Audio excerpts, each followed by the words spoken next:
Michael Hoyler, the Head of International Affairs here at FleishmanHillard and on behalf of FleishmanHillard, as well as our partners from NationBuilder, we're very happy to welcome you all. I'm not going to say much more than that because we've got a lot of great people who will say much more interesting things than I will. So let me first turn it over to Nick Andrews, who is Senior Partner here at FleishmanHillard and will be our MC for the night. Thank you. Thank you very much, and welcome to Schloss FleishmanHillard. Commend the people who sat in the front row. It's always good. You people who sat in the back, you know who you are. That's school, isn't it? So we're here to discuss new rules of corporate campaigning, engaging, mobilising, and winning. I hope that's not a surprise to anybody. If you're here for the advanced basket weaving, this is not the place. So what I'm going to do is talk a little bit about the theme, just 2 seconds, introduce the cast, the panel, people, and then we'll go from there. I mean, if you had fallen asleep at the beginning of 2016 in a sort of Rip Van Winkle moment, and you'd woken up now, I think you'd be forgiven for thinking that, you know, through the looking glass moment, really. I've heard last year described as the year of the crazy, point of perspective. And it's certainly the case that there have been some seismic changes, or at least seismic events. And I think for us the question is, does Trump, Brexit, Macron flag a change which is here for the foreseeable future, or do those countries like Germany or Netherlands or Canada, where things have not been seismic, show us that this is a bump in the road, there's nothing to see here, and we'll all carry on as before at some point? I don't know the answer to that. I'm hoping that my friends here do, and that you in the crowd do. And to help us discuss it, I have 4 guests. I'm going to change pieces of paper now, so I can look at it. What we're going to do in order of speaking, I can introduce. First of all, we have Stuart Hand. Hello, Stuart, who is the Director of Field Campaigns for Open Britain. Long time in campaigning, 15 years plus in campaigning, both in the political world and also on the corporate side.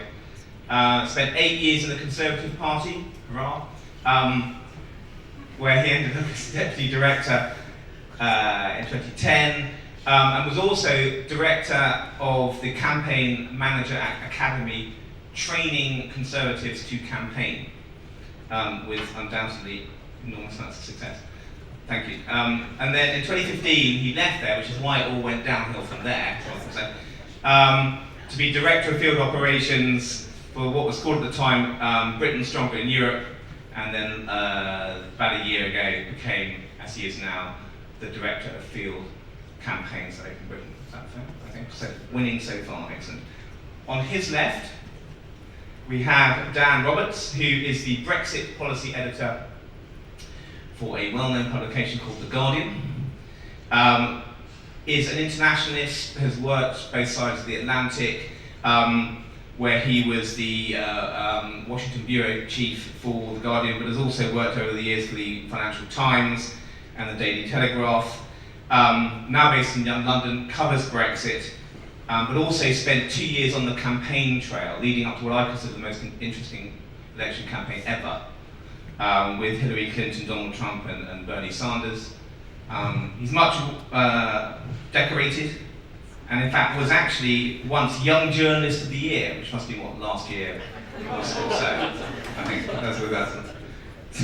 Maybe I've got the mic, so I can say what I like. To his left, we have Nigel Fairbrass, who is the Global Media Director of G4S, 20 plus years experience in managing global reputations, really. Ex Global Media Director of G4S. He's going to say, they're tracking him down now. If anybody asks, you haven't seen him. A lot of interesting experience on both sides of the consultancy corporate divide, having worked for Brunswick and indeed Bell Pottinger. You dodged a bullet there. And also very interesting at SAB Miller, where of course there are lots of issues around alcohol use and abuse, as well as obviously an organisation that's global and needs to campaign a lot. And then Natalie at G4S, fascinating organisation, huge organisation, which has had reputation issues, but is bang centre in an issue which we all are interested in, which is security. And then lastly, we have Tony, who comes from NationBuilder, who are our co-hosts at this event. Very delighted to have you here. And she will talk particularly around the issue of campaigning and what we've learned. Tony is, again, another international person, grew up in Brussels in France, and has had experience in the Commission, European Commission, and also in an agency side, and is now the Vice President of European Business Development at NationBuilder, and we'll be hearing from her later. So, I hope that's who you came to see, because that's who we've got. So, without further ado, I'm going to pass over to Stuart. Just so you know the format, each speaker has been given 7 minutes, not 6, and not 8, to speak on their chosen topic.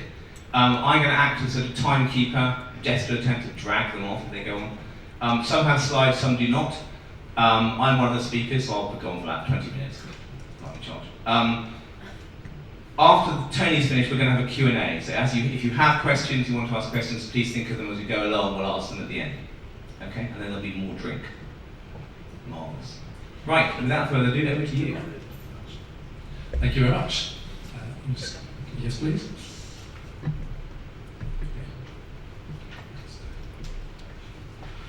Okay, good evening. Thank you very much for inviting me this evening. I just kind of want to spend a few minutes giving you a bit of an insight into the world of political campaigns and what we might be able to kind of exchange, pass on in terms of how we run election campaigns and what we're kind of learning about that as we go forward. I'm currently director at the Open Britain campaign, which is campaigning for the closest possible relationship with Europe.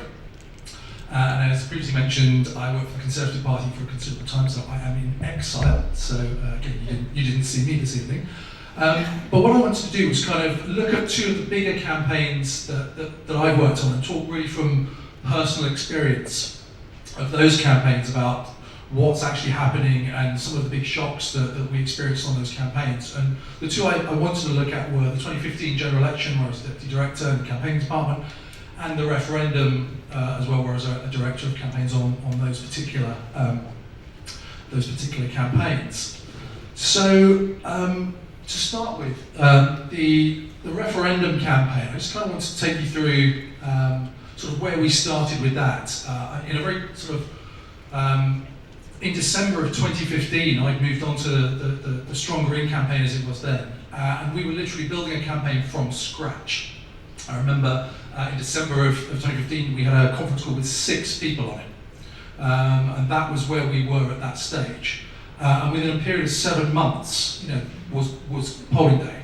They kind of threw that box. It was supposed to be September. So I guess the first lesson of recent times is don't call snap elections because they don't work. And certainly with the referendum, we weren't planning for it to be that soon. We called it. Or the government called it at the time. So essentially we were kind of starting a campaign from scratch. We come off the back of the 2015 general election. This was a cross-party campaign, so for the first time in my life I was working with Labour, Liberals, Greens. Great experience, really was. And we set about the task of trying to build a campaign that would mobilise activists, volunteers across the country against the background that no one thought we could do it. And just to sort of give you an idea of where some of the scale of where we were building to.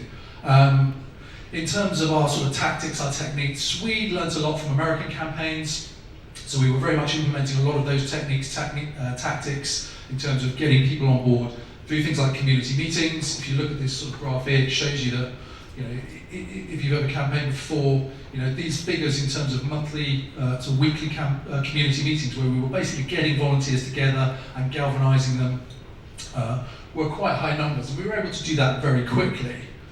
If you then sort of move on to the levels of volunteers, if you see this chart here, we built it up from nothing, literally to when you get to polling day, you're kind of within sort of 6,000, 7,000 volunteers on the streets, literally campaigning, which I've never done before. When I was at the Conservative Party, we spent 4 years building and we never got that big.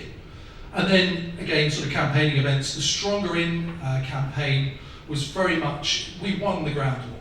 That's one of the things that I can say about that campaign. Obviously, we lost the result, and we'll look at a little bit about why that happened in a moment. But in terms of the numbers of volunteers, activists that we were able to mobilise, we were able to do it in big numbers.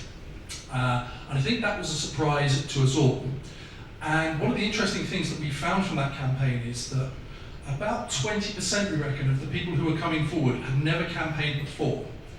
And so for the first time, really, we saw that issues were transcending party politics, but people were becoming engaged in a campaign on an issue that they felt passionate about, but had no experience of campaigning at all, which has its pros and its cons. So by the end of the time, we built a pretty big campaign. So if you look at the last sort of stat here, I mean, we had, in terms of volunteer man hours, we reckon just under 11 years worth of volunteers, which in a 7-month period is pretty big. But we lost. So what did we learn from that particular campaign? An awful lot. One of the things that we didn't do, and this is where I will compare it to the 2015 general election, one of the problems with our referendum campaigns, we didn't run a smart campaign, we ran a big campaign. We were in the wrong places. And the reason we were in the wrong places, we were told this was all about turning out voters, when actually we should have been running a persuasion campaign. But our polling, all of that data that was coming through, proved to be wrong. We weren't picking up what was happening. There was a group of voters that were motivated and were going to vote for the first time, had never voted for the election before. We didn't pick that up. And so we were actually running a great campaign, but the wrong campaign. And so if I compare that back to sort of 2015, we didn't have the data that we needed to run a highly targeted campaign on the referendum. It came far too late. And anyone who works in that campaign knows that a lot of what we were doing wasn't targeted. It was high visibility because we didn't have the data and the data-driven campaign. And that was something that in 2015 really drove the campaign forward. We also spent a lot of time on the 2015 general election with the Conservative Party. Everyone kind of looks at the last couple of weeks. We scared people into sort of, it was a sort of coalition of chaos or military. That's not true. We spent 4 years literally campaigning at the grassroots level on really small issues, on local issues. No one saw this, we didn't talk about it, but we spent a lot of time, spent more energy on that, trying to campaign at a local level, to build up trust between our candidates and the electorate, because in 2010 we failed to do that. So it was one of the things that we'd put right. One of the things that we learned as well, and we didn't do on the referendum campaign, simply because we didn't have the time, was the level of investments in training. I'm a huge believer that if you are trying to build and mobilise activists, volunteers at a local, you have to invest in them. You have to train, because we had 20% of our volunteers roughly that had never done it before. So they were very well-meaning, but we were doing the wrong things. Reaching out beyond the core vote, we didn't do that on the referendum. We really didn't. We were very strong in London, Cambridge, Oxford, very strong what turned out to be Remain areas. But our organisation was lacking in some of those more swing areas where that turned out to sort of be marginal Leave Remain areas. So we didn't actually do. Whereas in the 2015 general election, a lot of time it was very targeted, it was very specific, it was lots of micro-targeting with the right messenger, the right message to the right people. And I think if you look at the Leave campaign, they were actually better at us at that level, I will say that. Also, just to kind of move on from that, I wanted to talk sort of for a couple of minutes just about where the situation now and what we're facing at Open Britain. We were discussing this before we came out here, but my take on where it is now is that obviously we've got Brexit, it's ongoing. Is there kind of some seismic shift in the population and their thinking? We're not seeing it right now. So what we're seeing is things starting to harden on each side. And as a campaign organisation that campaigns for the sort of soft Brexit, I get it from both sides. I'm a sort of Remoaner and I'm not a proper Remainer. You get it from both sides. So we've got a number of challenges facing us at the moment. One is to reach out to people beyond people that voted Remain. And so we're very much building right now in areas outside of those sort of main urban areas into the kind of more rural conservative shires. It's hard work. And a huge problem with that is when you have a base of volunteers that we do, and we have a supporter list of about 500,000 and an active space of about 50,000 who will all for Remain, and then you switch the message to we accept the result of the referendum, you have a real hard time taking them with you. And it's the same with any campaign. How do you keep your core on board and then reach out beyond that? So that's one of the real struggles. Yep, 1 minute, nearly there. One of the other issues that face us is there are a number of complex issues around Brexit in particular. Immigration got rolled up into terrorism, into refugees during the referendum. Our focus group showed that. And also, we were trying to explain things that hasn't changed. And so, in the mind of the voter, that's where they're kind of looking. And that was my attempt to kind of clarify the single market. That's actually a single market. That's really poor, but I spent hours working on that. It made me laugh, having not been able to explain the single market for months on end. I thought I'd kind of do that. But again, it's something that as a challenge in the minds of voters. These are very complex issues. So, how are we going about campaigning now? And just to kind of summarise sort of what we're trying to do is very much to move this to a grassroots up campaign. We tried the politicians during the referendum, we tried the business people, it didn't work. No one trusted the experts, no one trusted, everyone knows no one trusted the experts. So we're really kind of building a campaigning organisation which goes beyond Brexit and starts to talk about an open, inclusive society so that we can have a wider catch net for our campaigns and then start to take people on that journey. So just in summary, there were a lot of lessons that we can learn, I think, from these big campaigns, whether it's a bump in the road or whether it is something more permanent. I like to think it's a bump in the road, but that remains to be seen. I don't think we quite know that just yet, but our campaigning tactics are to make sure that it is a bump in the road. So that is all from me. I'm just going to hand over now. Thank you. Can we click on one slide? Thank you very much. We're going to pass over to Dan, who's going to give us the perspective from the media. Thank you. So I live in fear of getting the tap on the shoulder, so I will keep this. I'm going to try and keep this to time and give you a very whirlwind tour inside my head at the moment, which I hope is not too much of a mess. I'm going to give you a minute or two on what I see as the big picture, political, economic backdrop to all of this. A minute or two on the media, my completely screwed up industry, and then a little bit on what I think might be lessons more broadly. The backdrop to all of this, I think, is that people no longer have any trust in the system. And by that, I mean mainly capitalism, but also liberal democracy and all the good things that we took for granted until quite recently. I've got a couple of moments seared in my mind from my last few years of reporting. One from the campaign trail, which was a lot less glamorous than it sounds, mainly because I spent most of it in the Rust Belt. So 2 years sort of eating fast food and strip malls left me with an epiphany in a car park of a DIY store, talking to a guy about why he was going to vote Trump, and he said, well, he's nuts, obviously, but I want to see what happens. And it kind of took me a while to process that, but that sense of sort of rolling the dice, what can possibly go wrong? This was in a sort of depressed former steel town in eastern Ohio, and you kind of looked around and you kind of thought, maybe he's got a point, what else could go wrong? That stuck with me very much as a sort of, and helped influence how I approached covering Brexit. There was another moment in the referendum, which I didn't witness, but someone recounted to me that I felt similarly seared in my mind, was a woman during the debate was being told, well, Brexit obviously trashed GDP. And she said, but that's your bloody GDP, it's not my GDP. And this was a woman in Newcastle who again felt that capitalism was not working for her, and she was not going to be swayed by an argument that said it was going to make everybody poorer when she already felt pretty poor. And I think that is so much of the backdrop to what we're seeing at the moment, that particularly accentuated by the generational shifts. We hear a lot about generation rent, but people who are never going to own their own house are not going to be swayed by arguments, the same sort of arguments as people of my generation who managed to get on the housing ladder.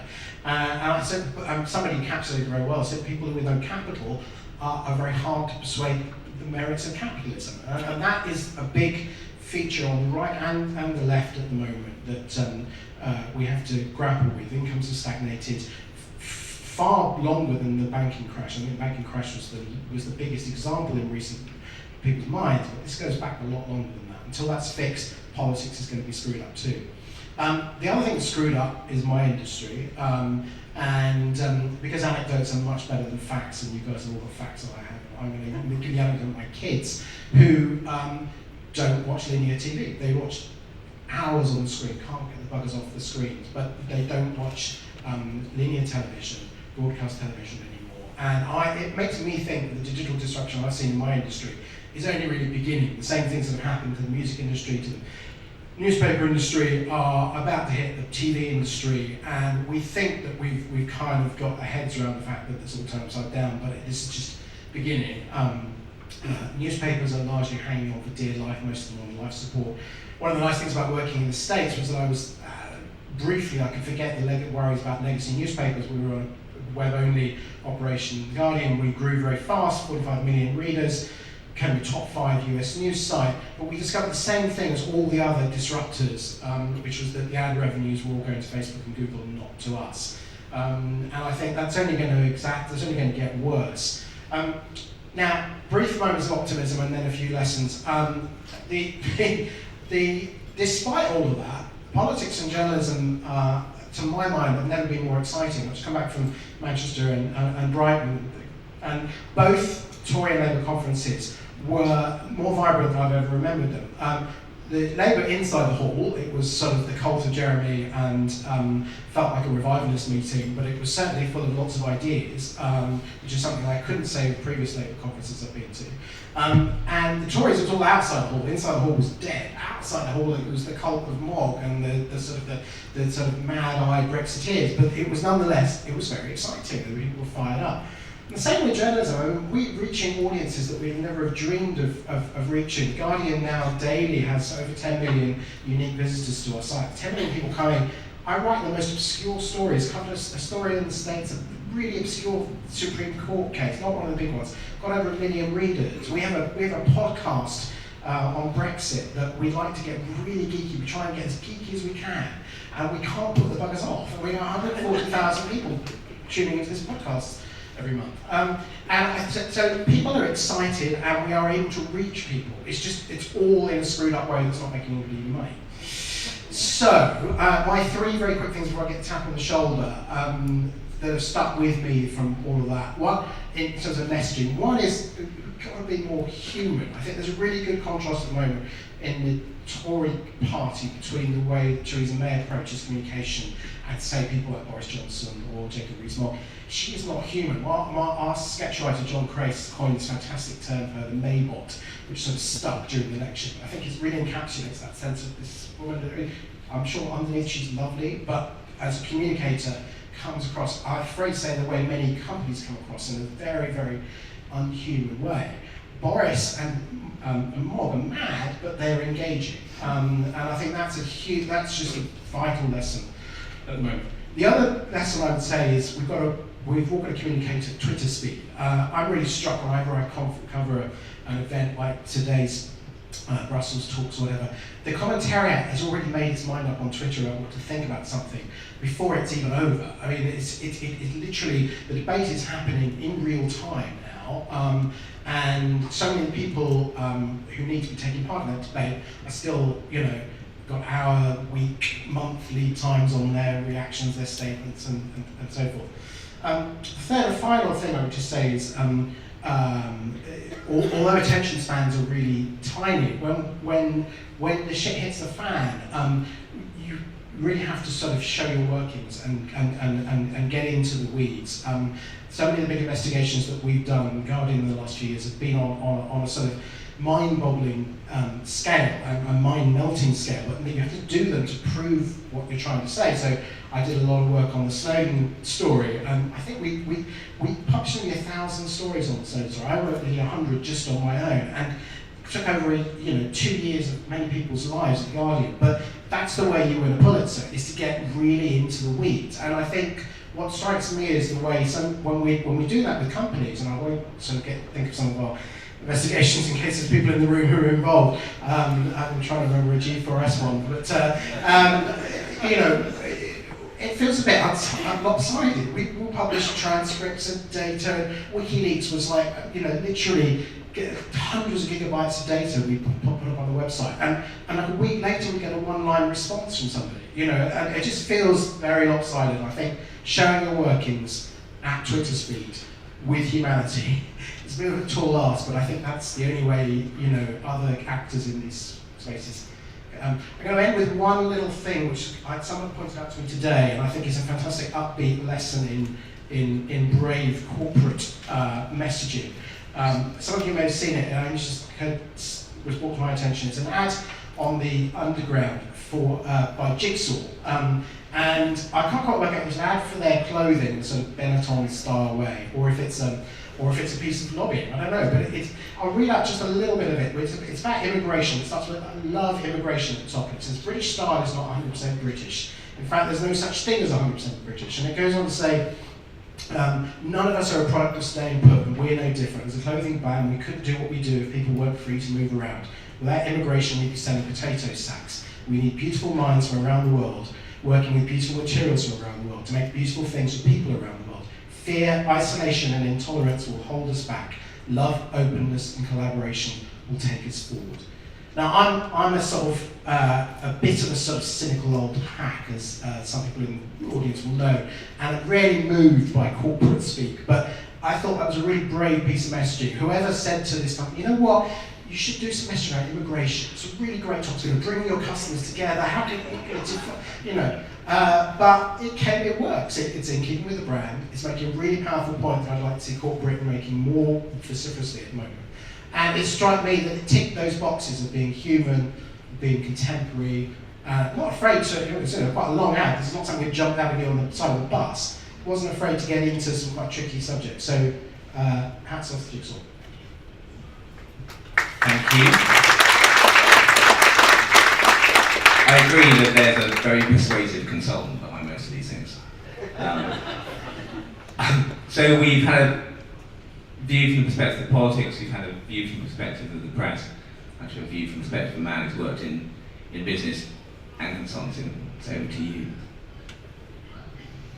Thank you very much. So I'm going to start with a statement of the bleeding obvious, actually, which is that politicians only have to get elected once every few years. And generally speaking, as we've seen, that means that after they're elected, they get the opportunity to tear up the manifesto on day one and then with impunity carry on as they are. I think companies are in a different space. Companies, in essence, have to get re-elected every day to be able to validate their goods and services. And I think as a consequence of that, the political arena has the ability and the freedom to be able to pursue techniques and ideas that are probably a little bit more radical and push the boundaries further than I think companies, generally speaking, have the opportunity to do. And I'm sort of talking very specifically about platforms like Cambridge Analytica, if you guys are aware of that, which is the kind of behavioural profiling stuff that Trump claims actually won him the election.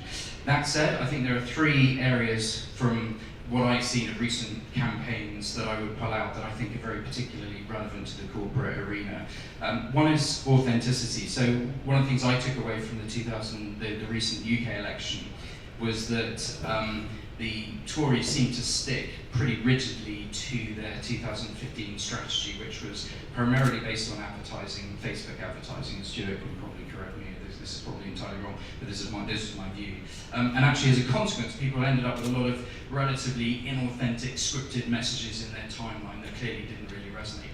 By contrast, the Labour Party, it seemed to me, took great advantage of having a lot of supporter-generated content. And I don't know whether that was by accident or whether it was by design, but if you look at the number of shares they got as a consequence, it was huge. And I think the read across, from my perspective, in terms of into the corporate environment, is that if you are looking to try and engage your workforce, then the top-down model doesn't really work very well.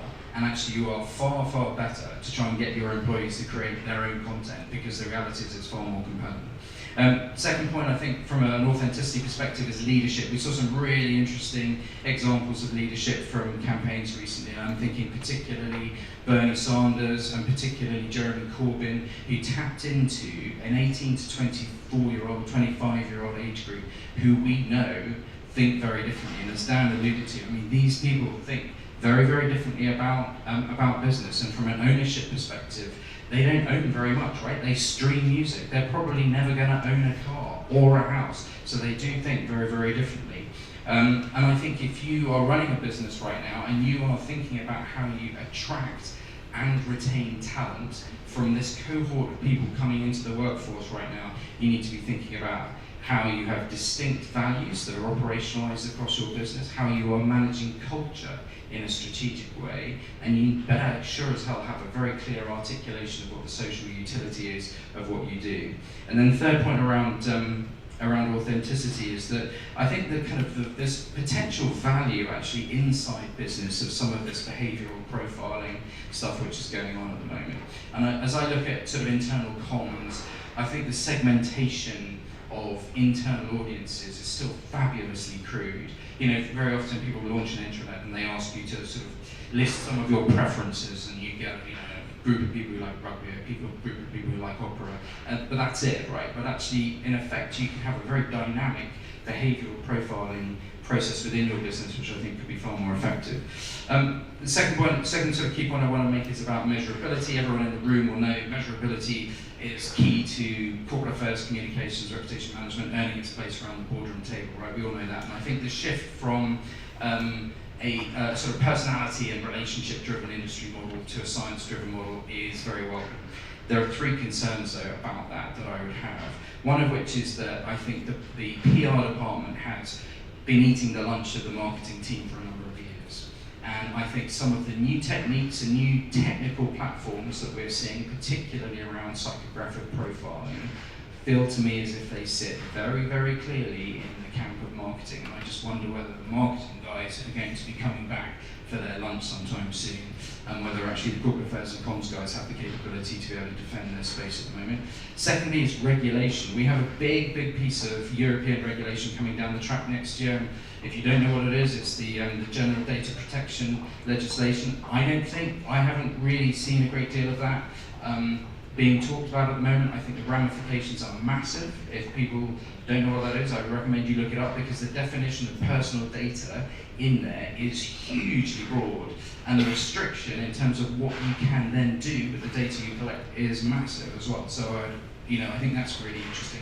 I think regulation, the Information Commission Office here in the UK is also looking at the whole issue of dark money, which I think is fascinating, because the more granular messaging gets, the harder it is to track and trace. So if you take an extreme example, if the Tory party managed to target you as an individual with a very, very specific message that only appears in your timeline, well, the visibility of that is very, very difficult from an election expenses perspective. And I think that then raises a final point around measurability, which is that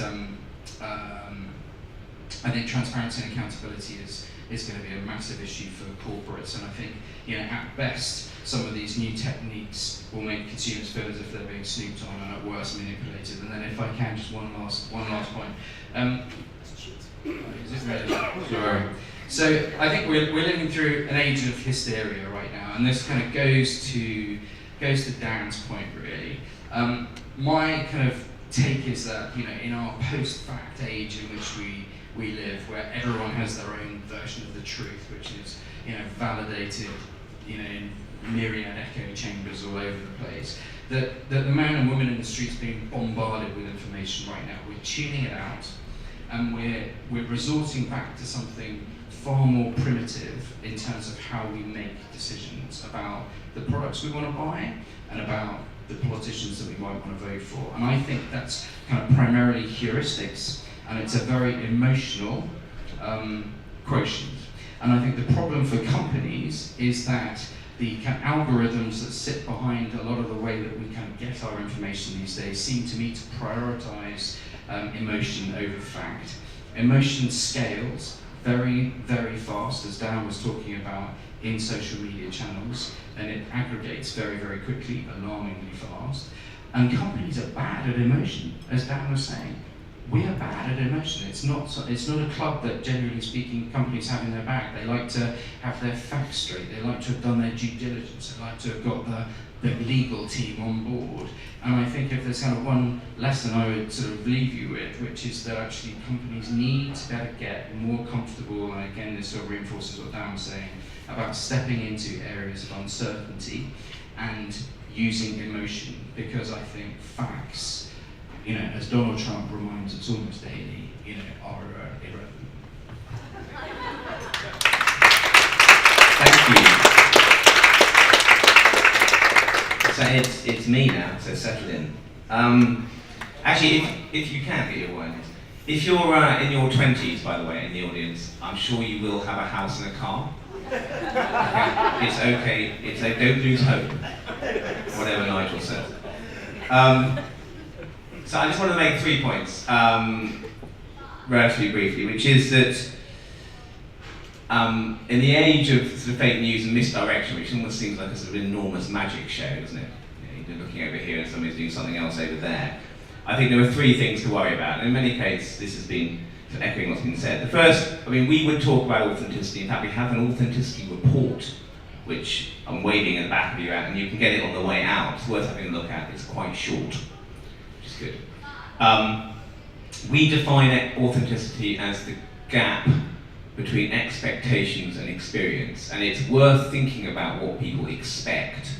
Most research looks at what people's experiences are. How was the meal? How was the car? How was the holiday?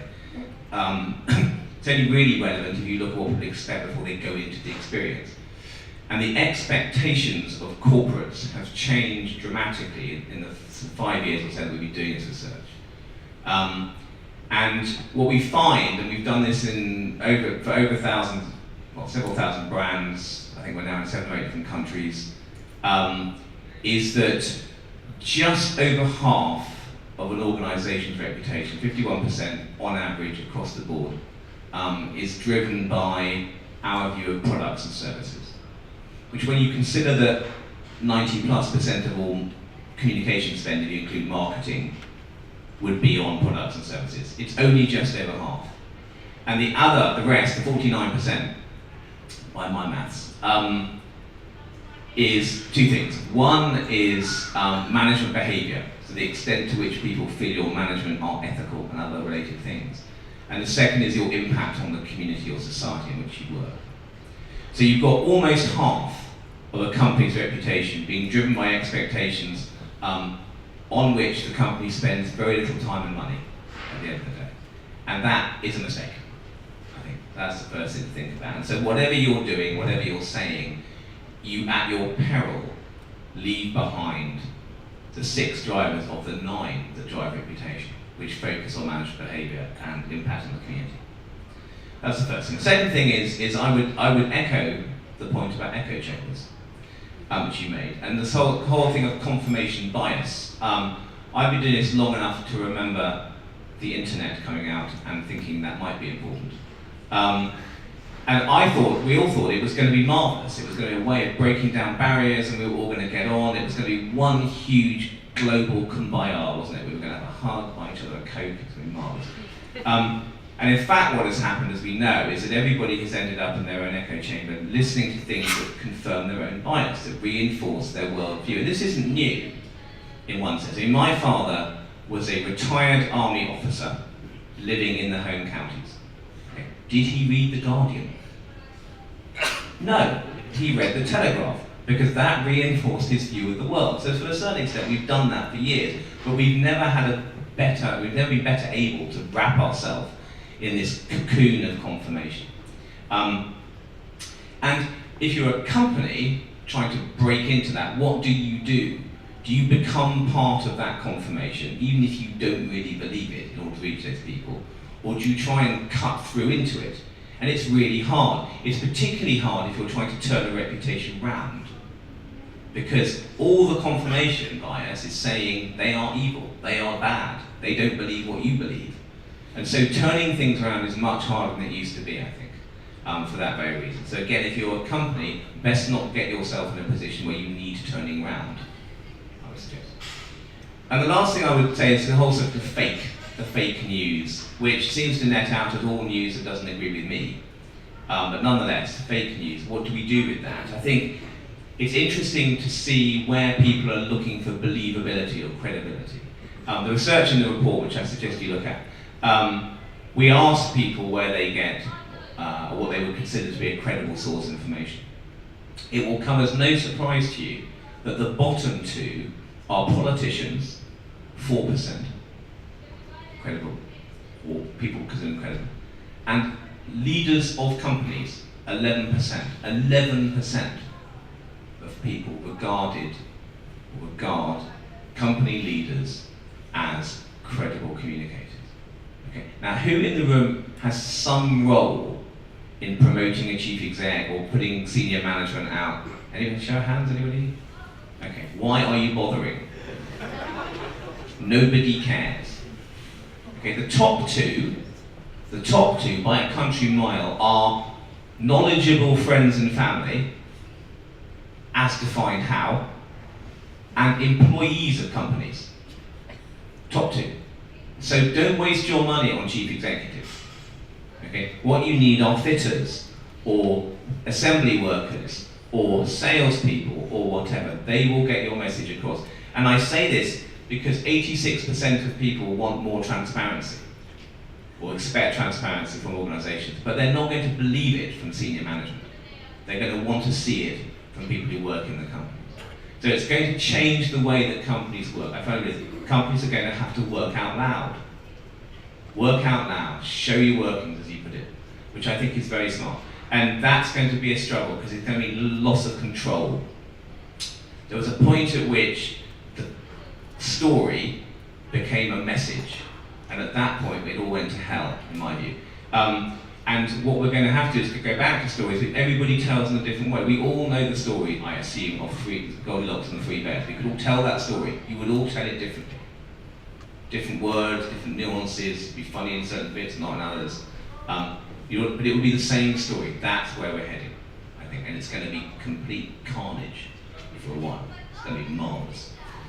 Okay, that's it from me. I'm going to pass over to Tony, over to you. You've got slides, haven't you?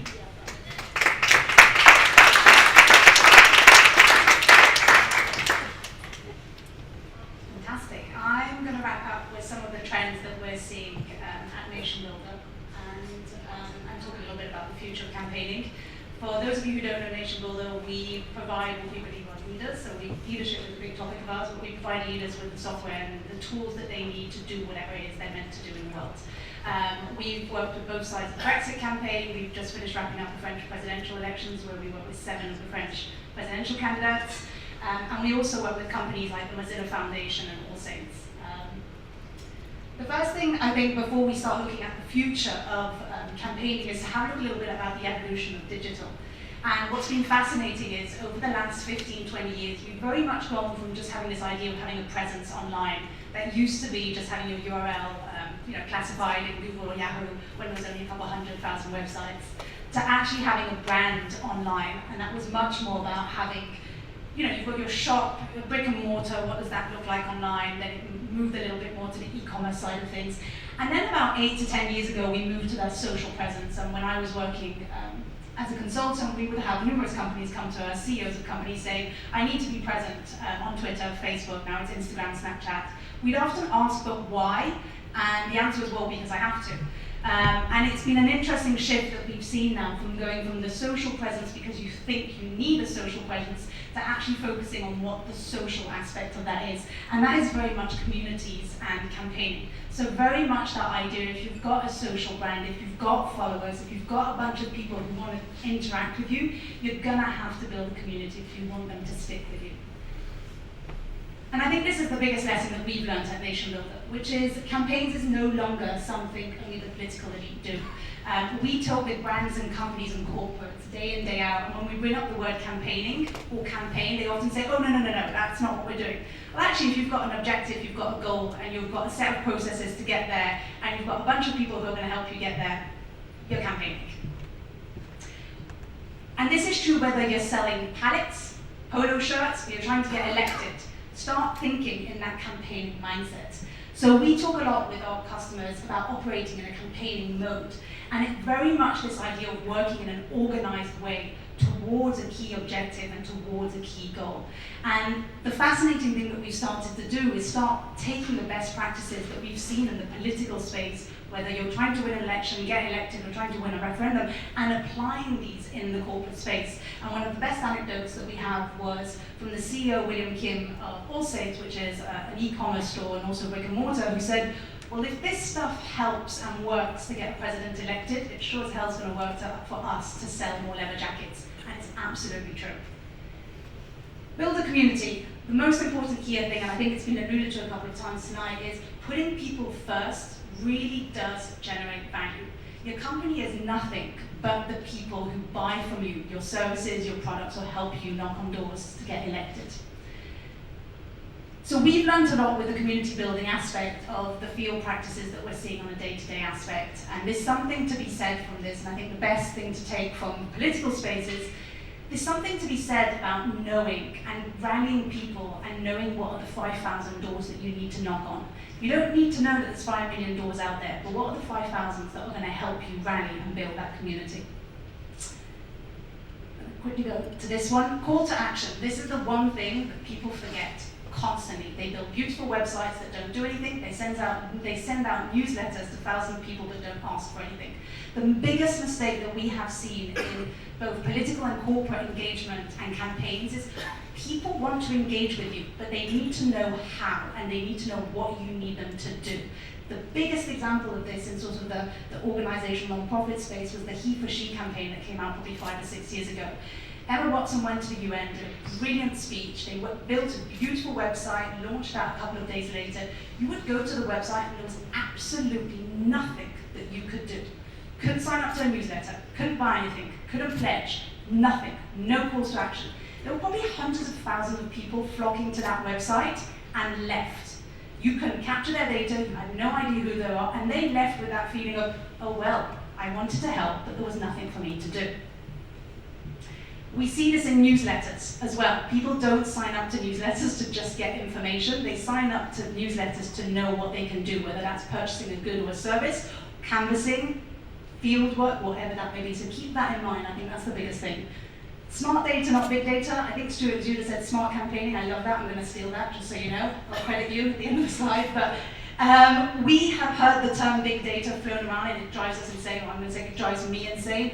If you've got 100,000 people or 1 million people, you've got their name, their surname, and the email address, congratulations, you've got a massive Excel sheet.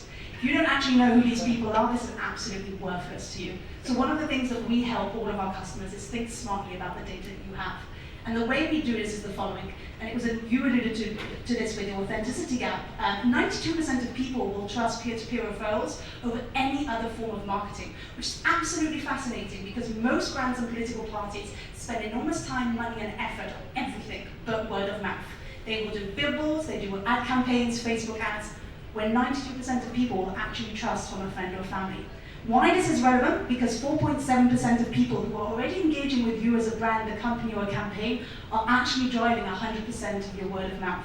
So if you flip this on its head and you focus your time and your effort and your money on that 4.7% of people who are already engaging with you in one way or the other, this is going to save you a lot of money, but this is what's going to allow you to drive 100% of word of mouth. Why is that important? Because 92% of people do not want to hear from a brand or campaign, but want to hear from a friend or family. To drive this point even further, the top 5% of a typical database drives 470 times the amount of people of your entire database. Again, start being smart about the data you have. You don't need to knock on the 5 million doors, you need to knock on the 5,000 that are already engaging with you in one way or the other. It's the same in the corporate space. Grassroots organising, we saw this immensely in the Open Britain and Stronger In campaign back then, which was turn your supporters into team members, and that's exactly the same in the corporate world. Use your employees, use the people who are your advocates, use your VIP purchasers, the people who are engaging with you. The tricky thing with this is you need to let go of power. And to the point, people will share their story in a variety of different ways, and that's okay. And that's how Obama won it back in 2008. Tell you what you need to know, and then we leave you out there in the world to do what you need to do. skip this one. Two last points, crisis management and rapid response. I think this is going to be the biggest single issue that people have, is when you've got a crisis, you have no time to lose, and it's the first one that gets there that actually wins. The best example of this was Theresa May's campaign in the last year. Her team came to us and said, David Cameron is stepping down and we need to step up and we need something up and running tomorrow. Instead of thinking about a brand and a website and a logo and colours and documents for months on end, they pulled the product that was off the shelf, they plugged it in, and it worked. It wasn't perfect, but the next day they had all of the tools at their disposal that they needed to run a campaign. Get volunteers to sign up to newsletters, get volunteers to sign up to be volunteers, get people to pledge, whatever it was. So it was speed here that mattered the most.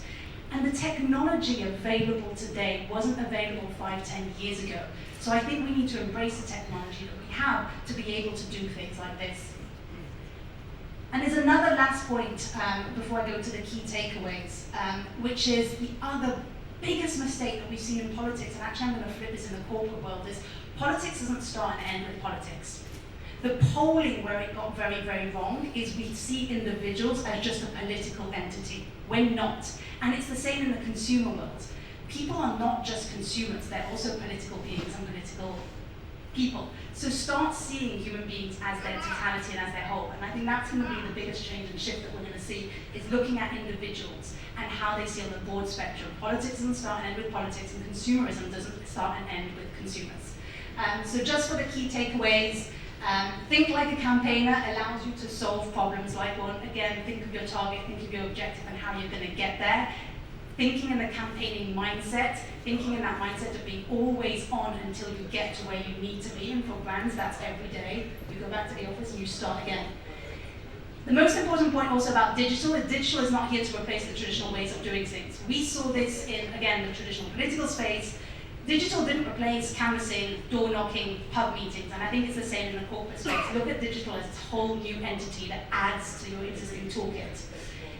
One of the hardest things that I think was alluded to tonight is don't just build a brand, create a product or a service, actually build a company with an authentic community, and the way you get that is you start engaging with that community. And the way you engage with that community is you know who that community is in the first place. One of the questions that we hear time and time again is, I've got 1 million followers on Twitter and my engagement rates are 0.01. Why is that? The solid answer is because you've got no idea who these people are. One of the questions that we love asking people when they tell us proudly their number of Twitter followers is we ask, well, what's the percentage of people that are following you on Twitter for whom you have an email address? It stays very silent. The answer is A, we don't have a Slash sign in. If we knew, it would probably be in the dozens or the hundreds. The fourth and last element is what I mentioned previously, is the technology that we have today allows us to do things much more rapidly, but most importantly allows you to do things at scale like we've never been able to do before. This is what's allowed us to do pan-European campaigns. It allows brands to get the word out there, allows brands to create communities at a global and international level. Thank you.